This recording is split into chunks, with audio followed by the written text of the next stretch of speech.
পোলাও হলে তার জন্য তো চাল অন্যরকম লাগে, সে চাল সবাই দেবে তো?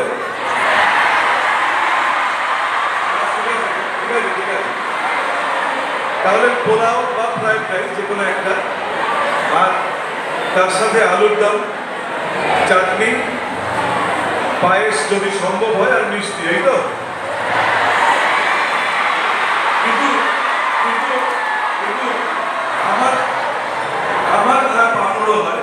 আমার মতে ফ্রাইড রাইসের চেয়ে খিচুড়ি হয়।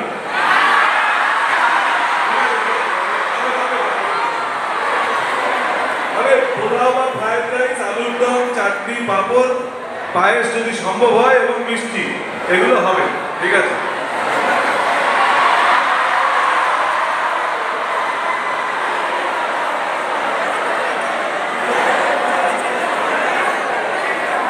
তোমাদের মহারাজ যেভাবে নির্দেশ দিয়েছেন সেভাবে চাল ডাল জমা করবে, সবজি যখন দেওয়ার দেবে। দেবাংশু স্যার বললেন কিভাবে পুজো হবে, সকলের সহযোগিতা চাই। আর তোমাদের দাদারা যারা আছে এখানে, তারাও পুজোর দায়িত্বে আছে, কিন্তু তোমাদের সহযোগিতা লাগবে, বিশেষ করে প্রসাদ বিতরণ।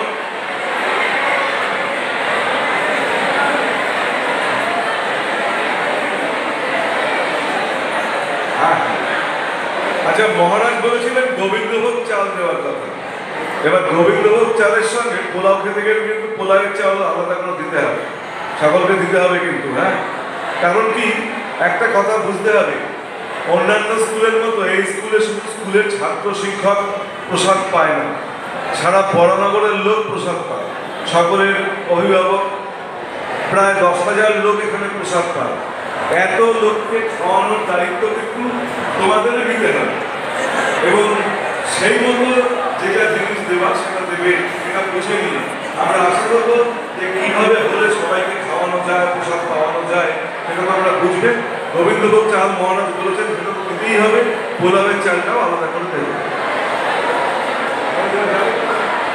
এবার তো আমরা ধীরে ধীরে ক্লাস